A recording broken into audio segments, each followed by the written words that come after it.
Well, good afternoon. It is now my pleasure to introduce our closing keynote speaker, who is a dear friend and leader in values-based economic development in our state. That is Pono Shim, who is the president and CEO of Oahu Economic Development Board. He was promoted to that in 2009 and asked by his board to help transform the organization. He did so with a principle called Aloha defines Hawaii's organizational culture. A decade later, OEDB is a highly respected organization in our state and across the nation. Pono serves on many, many boards and generously shares his leadership, and I'm so excited that he's here today. Please help me welcome my good friend, a master storyteller, and someone who inspires me all the time to find my higher self and to go higher. Thank you, Pono, for being here.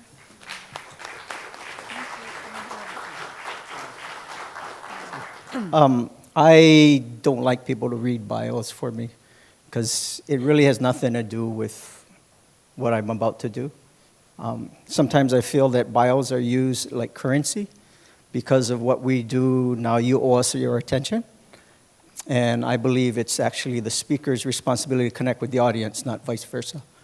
And because of that, I would rather have Leslie share why she wanted me to be here today. And before I say that, there's two things. One, about Will Bales. I just want you folks to know, because I'm a graduate of the Civilian Academy of the FBI, and have sat in, I think, 3 or 4 presentations by Will. We're really, really fortunate that he chooses to play for the good guys. And when I say good guys, I'm not talking about the business guys. Because people who have Will's skill are so highly valued that if he wanted to, he would have an extremely high-paying job at any of those major companies that were listed today.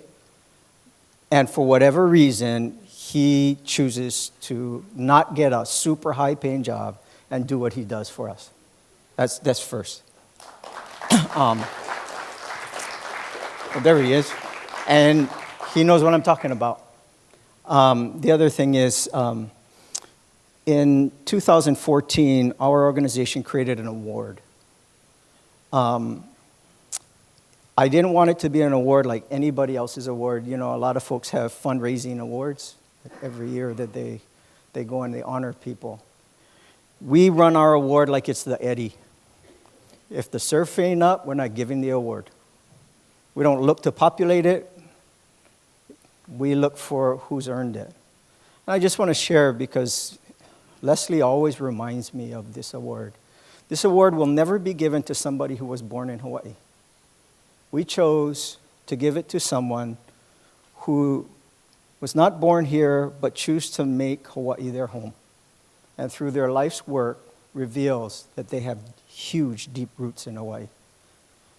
And Leslie reminds me by how she lives and what she does of that award all the time. It's called the Maka'ike Award. It's only been awarded once.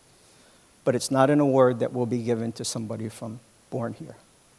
And I think it raises the bar on people who come here, but also reminds us who are born here not to forget to keep our roots deep. Cry. So obviously the reason that I invited you, you've already seen a snapshot of why MEDB asked Pono to close this very important meeting. MEDB too is happy to partner with Pono. We are a values-based economic development board. We are about creating shared prosperity. We are resident-driven, although we welcome our visitors. We chose today's lineup very carefully and want to commend MEDB's team for doing that. As you note, we brought in a national speaker to share some best practices from the mainland. We showcased our amazing local businesses and entrepreneurs, some of them generational, to share best practices and lessons learned. And we brought in some, as Maui is, a very attractive place for people who have created business success elsewhere, and in their later years, or sometimes really early years, come to Maui, and we gave them a platform today to show that they wanted to be a part of Maui with sharing generously their business tips. So I want to commend our team for creating that unison. And why, Pono, you're here? Because the underlying principle of all of this is living aloha and doing so with collaboration, kindness, civility, and helping make Maui continue to be the special place it is and a place for our young people to come home. And our business and entrepreneurs are the secret to creating that shared wealth. Okay, aloha. So about 5 years ago, I was at a International Economic Development Conference in Washington, D.C., and it was the first time that I was attending it. I walk in on the very first day, and they said the number one economic development need in the United States today and for the past 10 years is for skilled workforce. Number one. So, okay, and that's why we have all the initiatives so much that they do. STEM education, 55 by 25, all of these programs are meant to drive our workforce so that we can satisfy that economic development need. So that's what they started with. It was Sunday. And then they had a panel of 3 folks who said, now this is how we hire people today. Now remember what the number one economic development need. The number one deployed method to fill a position today in a company that has a need is called call a friend. Number one method, call a friend to fill that position. The second most deployed method is called post and pray. You post, you have an opening, you pray, you get something. And the third is called hire a seeker, or to pay a premium. So you hire a headhunter to find what you're looking for. Okay, so over 10 years we've had this need, now it's 15. We have all of these processes, and this is the result. I said, this is stupid, and I walked out of the conference. I went back to my hotel room. I said, I'm not going to waste my time over here. Because if that is as good as we get at the quality that we're getting out, I think that we need to focus on something else. Every system is driving kids and people through to get at output, but the quality of the folks is what I was listening to this morning that TJ was talking about, and that you folks were questioning. How do you hire those employees? How do you attract them? How do you seek them? So I said, people are not looking for skilled workers. They're looking for higher skilled workers. The people who took down America's and the world's economy in 2008 had skills. That's not what we're looking for. Because a higher skilled worker has no golden parachute. When a higher skilled worker does something, they do it because they and the ecosystem gets better. I'm looking for higher skilled workers. So, is it possible, that we're searching, is it possible that maybe we can do things to elevate that? Instead of searching for the right ones, are we doing the right thing to help them be the right ones? So,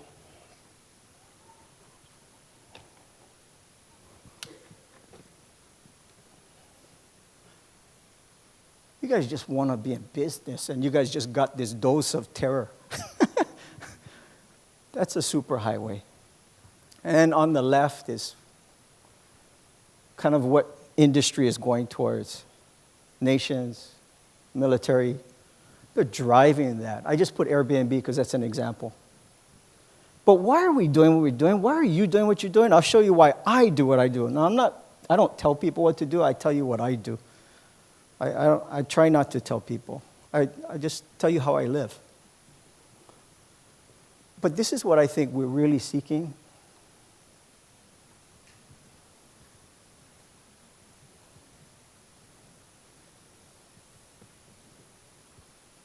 I think that's what we kind of want. It's so interesting. We're so focused on what's on the left, but isn't what on the right? I mean, poor Jason. Do you think Jason slept well? Did that happen? Probably not. His staff, all the people.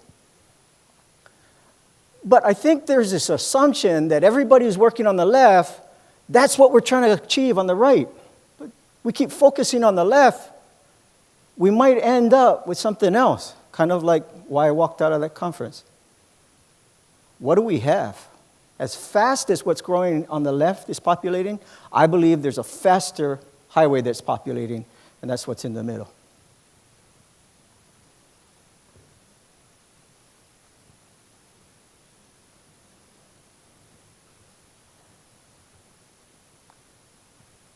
It's amazing to me that so many people are focused on what's on the left. And really what I want to focus on is what's in the middle. Because I think that's a massive industry that we got to put a stop to. Whatever we can do. So how can we? Did anybody in this room ever bother to see that movie or get to see the movie Hidden Figures? If you saw Hidden Figures, can you raise your hand? Remember when Mary Jackson was in the courtroom trying to get the judge to let her be an engineer? And the judge said, "This is for males, so why should we let you?" And even though, yes, we're working on equality, Virginia is a segregated state because Mary Jackson was black. So do you have any real reason why? And what did she do? She started to talk to the judge about this higher purpose. That's how she broke through. Anybody get to see On the Basis of Sex about Ruth Bader Ginsburg's? Tell you what, I have a new hero in this world. That woman is something. At the end of that movie, I really encourage you guys to watch those two movies and watch what happens. How she was able to break through. See, I think what most people do is we have learned a system of interaction which is about dominating and conquering the other person, instead of pivoting themselves to have the outcome that we're looking for. We try to win. But anybody who's ever truly broke through, watch Ruth Bader Ginsburg, how she broke through and spoke to a higher level. Because you're working against barriers and walls that are so deeply ingrained. I am going to, and I didn't plan on doing this, but I'm going to do it just because of what Leslie asked me to share. In December of this last year, I was asked to be the commencement speaker for Chaminade, and I'm just going to read you a part of it. I just want you to think about the people I'm talking to are the ones that you're hoping are going to be some of the ones that you can maybe have in your employment. Maybe, but you're trying to filter too. I was asked to provide my height and head size. I'm just jumping midway through. I was asked to provide my height and head size for a robe and cap, and you can see that I chose not to wear the wardrobe that all of you have earned. You see, I have not yet earned a post-high school degree. And I think it responsible to draw the line of my dress to not lessen the accomplishment singularly and collectively of all of you who are dressed in robes. At that moment, every one of those graduates were totally in tune. I received a call that I was selected to deliver the address on the day of Senator John McCain's memorial service, and my immediate response was, "Oh no, what in the world can I share that might contribute to all of you?" And up to a few hours ago, the answer was, and still is, just don't blow it. The problem is not blowing it is low bar, and we're not low bar people. President Obama shared a quote from Ernest Hemingway's As the Bell Tolls during Senator McCain's memorial. Today is only one day in all the days that will be, but what will happen in all the other days that ever come can depend on what you do today. We have all been given the gift either as temporary visitors or residents of this most beautiful place of islands and oceans recognized as Hawaii. Hawaii. Breath, water, and spirit. I offer to you that how we connect and recognize the significance of our relevance of ourselves and each other with the Hawaii and E is what we call Aloha, and it is much more than a word that is spoken. So tonight I would like to reveal possibly Aloha in action. A few years ago, I was asked to speak to a group of young folks who were dropouts and kickouts of high school. Think about what's in the middle. They were finishing up their Job Corps and workforce programs, and I was asked to speak with them about Aloha. It was evident that many in the group, including their supervisors, were moved by the message, and so I asked the manager of the program, what happens next? She told me they graduate and then they look for jobs. I asked if any would like to meet again. One talk truly doesn't change anything, and I'd be glad to meet if they want to. So at 9 a.m. on a weekday morning, I met with 8 young ones in a city conference room. I asked the first young man to introduce himself and tell me where he came from. He said he came from Waianae. So I asked him how he came to town, and he said the bus. What time did you have to catch the bus to meet with me this morning? He said 6 a.m. So why did you come? I don't know. I just thought that if I didn't show up, I would really have missed something helpful for me. The next one was a girl from Eva Beach, and she told me she also caught the bus and she left at 6 a.m. Her reason was that when she heard me speak, I spoke of home and asked them to think about where is home and also who represents home. I asked them to think about their toolbox and to think about who and what's in your toolbox. She said, I came today because I want you in my toolbox. A remarkable answer. So I asked what's next, and with a subtle air of discouragement, they said, next we have to find jobs, but the only jobs seem to be entry level, like Pizza Hut, McDonald's, and Taco Bell. And that seems so far from a great future and what you need and want, yeah. So I want to tell you a story about entry-level job. In 1984, I was a 21-year-old who wanted to work as a waiter at one of the best seafood restaurants in Hawaii, Orson's Restaurant. I got hired as a busboy. I wanted to be a waiter, but I got hired at entry level. And I decided that I would be the best busboy in the restaurant, the absolute best. And you know what? I became the best. But being the best doesn't mean everything is fair or right. See, I thought being the best should get me promoted, and I learned that it's not necessarily true. Folks getting hired over me, and I got angry and frustrated.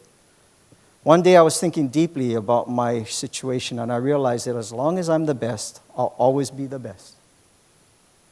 And maybe I should help others be the best. So I did that, and pretty soon I was a waiter. Well, until 1997, I was working for a different chef, one of the finest chefs in Hawaii. Until that point, my wife and I were living in a 450-square-foot basement apartment. And now she wanted to move to a home in Nu'uanu, a beautiful home with a waterway flowing through the yard and 15-foot banana trees on manicured land. I filled out a rental application and filled in my annual income as $40,000 a year as a waiter, which in 97 was a lot of money for a waiter. I went to work, and while I was cleaning my station, my boss called me into his office. And he said that he had just received a phone call from this property manager who wanted to confirm my employment and my income. How much did he say he was making? $40,000. Is he making $40,000 a year as a waiter? And my boss said he's probably making more. So, Pono wants to live in your house. Yep. He said, okay, so let me tell you what's going to happen. You know, all of your neighbors around your house are going to be so happy he moved in. And he's going to take better care of your house than you're taking care of your house right now. And when he leaves, he's going to leave it better than he found it. Because this is what he does in all 6 of my restaurants. He is my best employee, and you'd be lucky to have him living in your house. I couldn't believe it.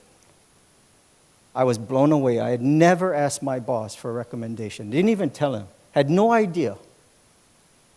Who do you think he rented the house to? So I told these folks, said, what did I do to cause my boss to say that about me? How did I show up for work? When did I show up for work? Was I early? Was I late? How was I dressed? How did I serve people? How did I greet people? I just had to ask the right questions. And you know what? They had all the answers. They were so fired up. And I feel like everybody's telling them what they do. They're not telling them what we do. And then ask the questions.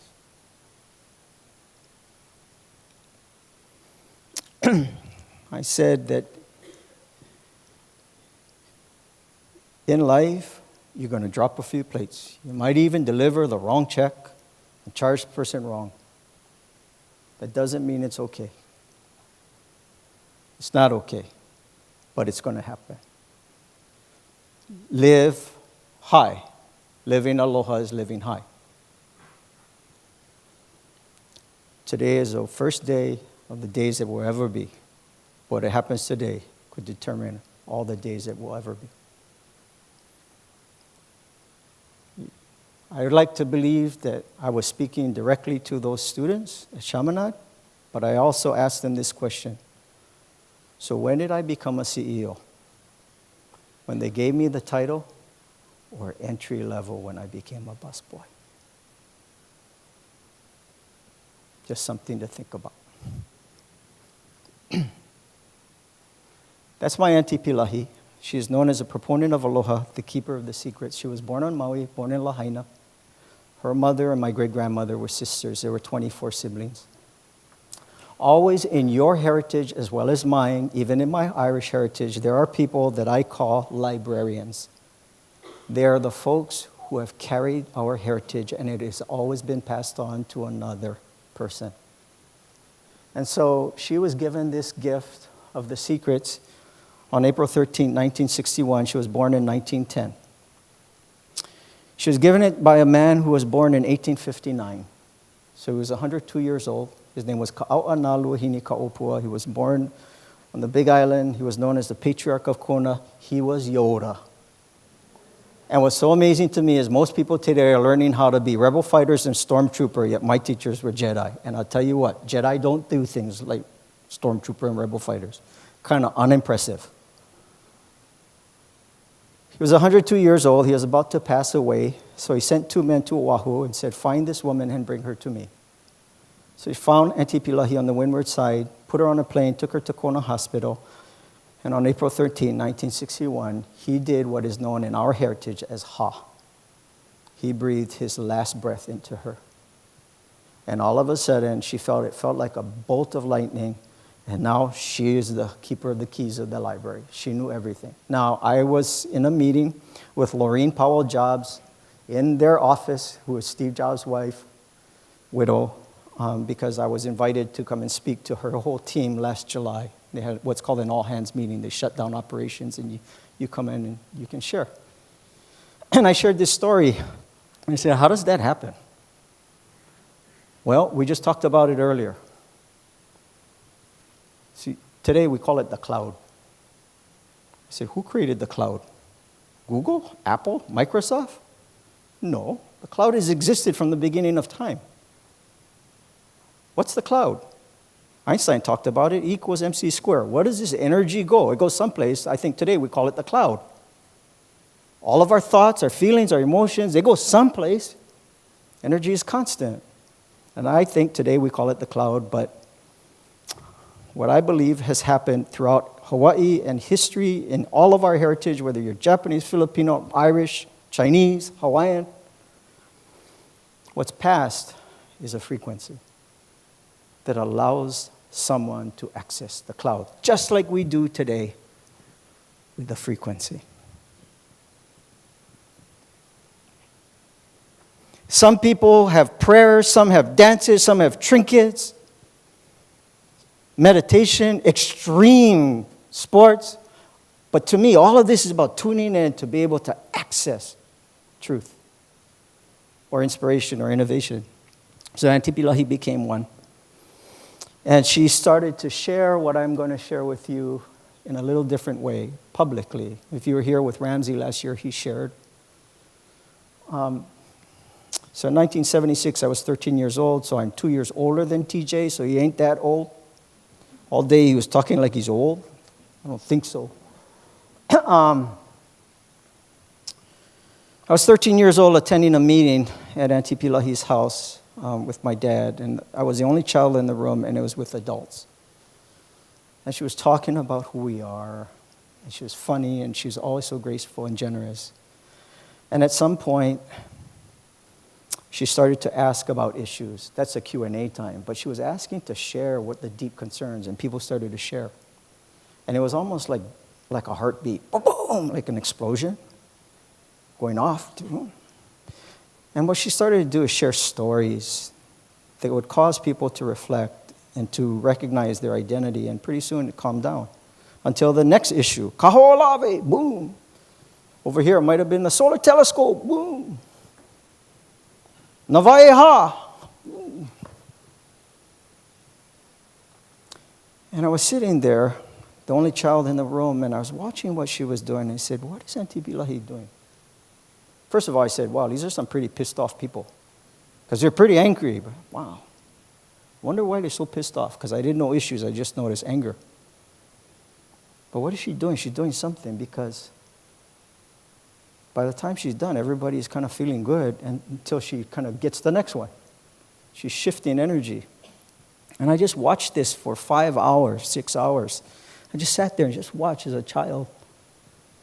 And by the time she was done working with people, just talking, everybody was so good. And then it was late, and she said, you can leave. Yeah, we can do this again. Go home. They cleaned up, eat dinner. And I sat there and I waited for my father. And this time something different happened. She walked up to me and she said, Pono, come walk with me. So we went for a walk. And I figured I was the only one in the room, the puppy, so it's a long, hard meeting. Take the puppy for a walk. So we went for a walk, and it wasn't far. It was only far enough that nobody could hear. And then we stopped, and she said, I am going to share something with you I'm not going to share with anyone else, and you're not allowed to share with anyone else. I'm not going to teach you how to speak Hawaiian. That's what many people went to Auntie Pilahi for. She said, I'm going to teach you how to think Hawaiian. There's a difference, and it's from the inside, not from the outside. She said, if you think Hawaiian, regardless of the language or words you use, it will be the language of Aloha. And Aloha cuts through everything to seek out significant, relevant connection. I hope you heard that in that commencement speech. She said, most people learn so they can take what they learn and they can exchange that for something of value. They can barter it, they can trade it, they can sell their time, their knowledge. Not you. You are not allowed to share this with anyone. I only want you to practice, and in your practice you will learn. She gave this prophecy in 1970 publicly. We're kind of here.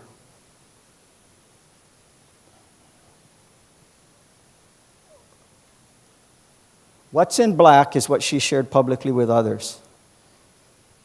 She said, Aloha is made up of these 5 values.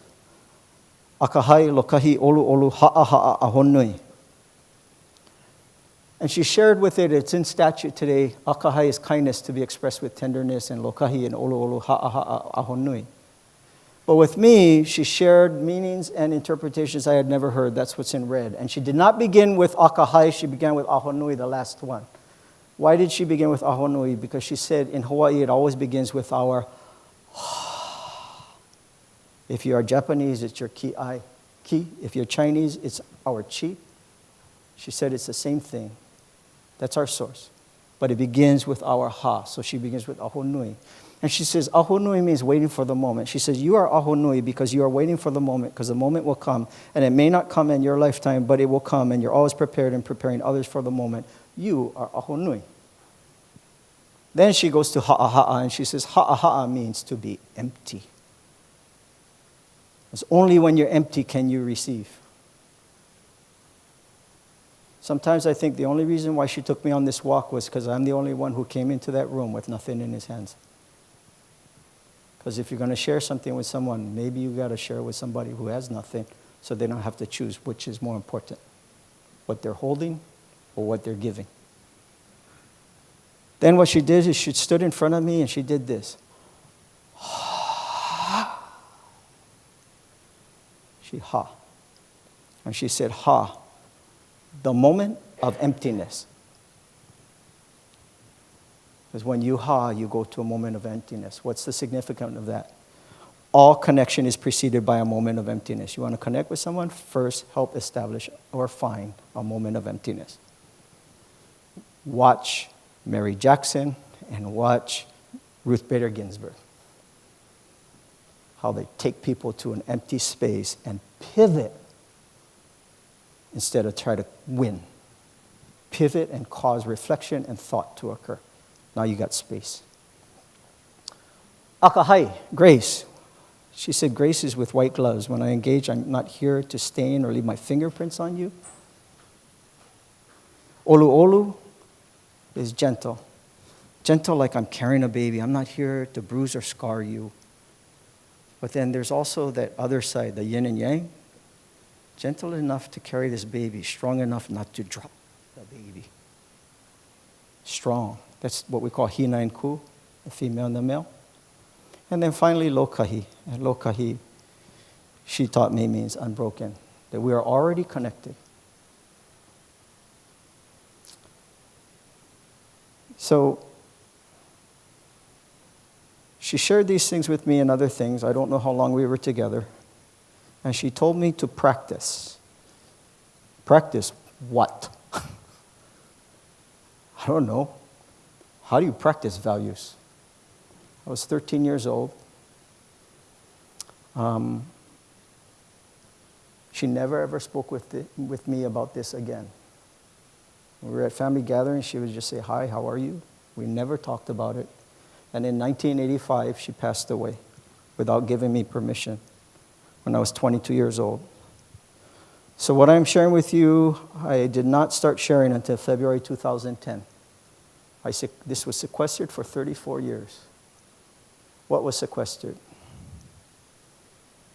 She asked me after she shared this, in life, can you find the aloha response? Can you find what it means to respond with aloha in situations? Can you find it? What is that significant, relevant response? And it's to connect first. So what does it look like to me? I'm waiting for the moment. When the moment comes, I must go empty. And then with grace and gentleness, without dropping a baby, time to reconnect.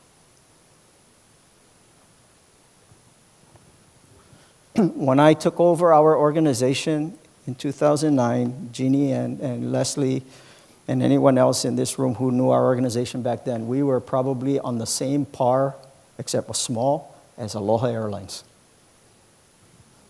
And people were saying, shut it down.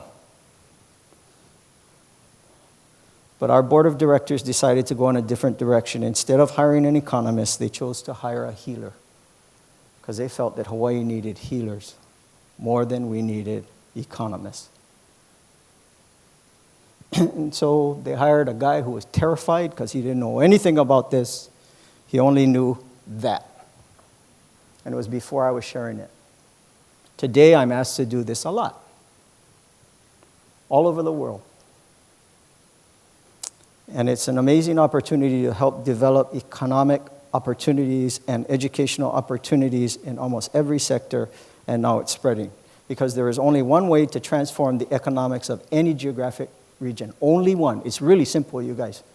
And that's why you're so important. The only way to transform the economics of any geographic region is to reverse what we become experts at. And what we are experts at is exporting money and importing expertise. That's it. We are so good at exporting our money for expertise. In what? In education, in energy, in food, in ideas. The only way is first we must recover or discover what is our expertise and how can we share that with everybody else and export that and import revenues. So is this good enough to export? Gosh. In February, I was asked to go to dinner with two men who work for Southwest Airlines. And it was the first day that they ran their first test flight. So I spent the whole day in Kona doing some work for the state library system. And so at 7 o'clock, I met these two guys over at Liliha Bakery. And one of them is the station manager for Honolulu. The other is station manager for Kahului. So the guy from Kahului, he was born and raised in Nanakuli. He's Samoan. He just moved home. He left Hawaii with his family when he was about 10 because his father was in the military. And he said, "Is this what you do, talk about aloha? Because I heard so much about what you do." I said, "No, this is what people ask me to do. That's not what I do. Maybe we should talk about why we're having dinner here tonight." I said, in 2009, May, I was asked to speak at a Rotary Club. And it was really my boss, my former boss, predecessor, who was asked to speak at this Rotary Club, but because he's leaving and going back to Montana, and he knew I was going to be it, he asked me to go to talk. So I'm sitting at the head table with the president and my hostess, and the president leans over as we're having lunch, and he says, "Okay, this is what's going to happen. At 12 o'clock, we're going to say the prayer and the pledge, and we got some announcements. And then what we're going to do is we're going to do an award for this thing called this essay competition that we had for all the public schools in Hawaii based on what's called the 4 winds of the Rotary. That's their values.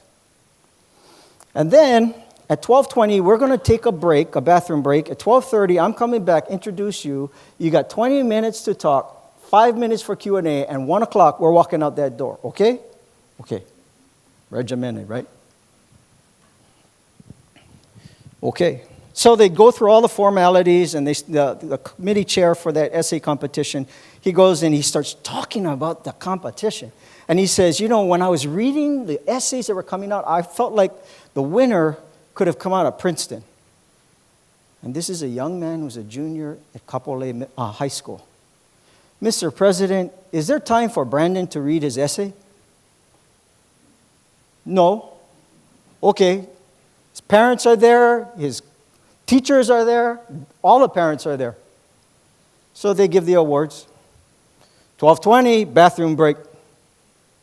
And I walk up to the boy's teacher and I said, "Excuse me, can I speak with you?" "How long is his essay?" "Probably about 8 minutes." "Okay, thank you." I sit down.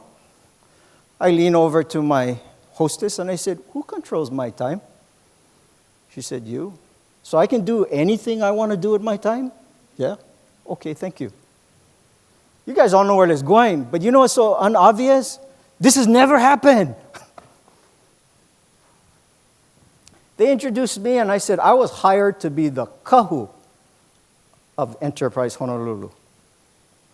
Kahu, not priest, kahu, guardian, conscience, the person responsible for doing the right thing at the right time. So I'm going to do the kahu thing right now. Brandon, you take my microphone, you take my time, and you read your essay. And I sat down, his parents and teachers all crying. I sat down, I closed my eyes, and I listened to this boy's essay, and it was a masterpiece. And I had 12 minutes to launch right off of his. He laid the whole foundation and runway for my talk. Okay, so remember, I'm having dinner with this guy. So I said, 3 years later, I get a call from this captain who trains fire captains, Honolulu Fire Department, and he says, "You know, we have this group that's graduating," and one of the graduates said, "You know, Cap, the skills training, the technical training, the safety training, the fiscal training are amazing, but something's missing." I said, "What's missing?" "That." Now, the training captain is all about that. And he says, "Do you know anybody who can help?" So pretty soon he's calling me. He says, "Can you come and help Honolulu Fire Department?" So now I'm helping the fire department and I'm speaking at this graduation. All of a sudden, I'm done, and this guy from the National Guard, who's a trainer for the National Guard, comes up to me. He says, "Can I talk to you? Can you help me and General Wong at the National Guard?" So now I'm helping the National Guard. 3 years later, that guy retires from the National Guard. Now he's working for Governor Ige as his protocol officer. And 2 years later, he's now working at the Department of Transportation. And when Southwest Airlines decides that they want to come to Hawaii, now he's the person who's responsible for taking them all over the state. As he's escorting them around the state, he says, "You know, I know you're going to get tourism training, cultural training by the Hawaii Tourism Authority. But if you're really serious, I think there's a few guys you might want to talk to." Pretty soon, I'm flying to Dallas, where TJ's from. speaking with the president, CEO, all their senior executives, and 100 marketing people at Southwest Airlines. And I was told that they don't hire from the community, they hire from within. And that was a bone of contention for a lot of my colleagues in Hawaii.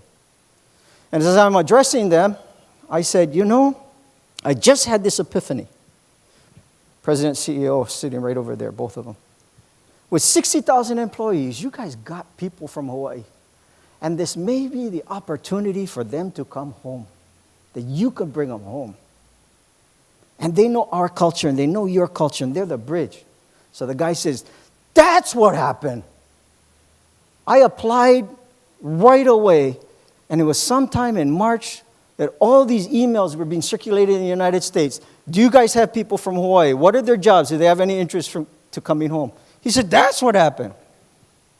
Aloha response.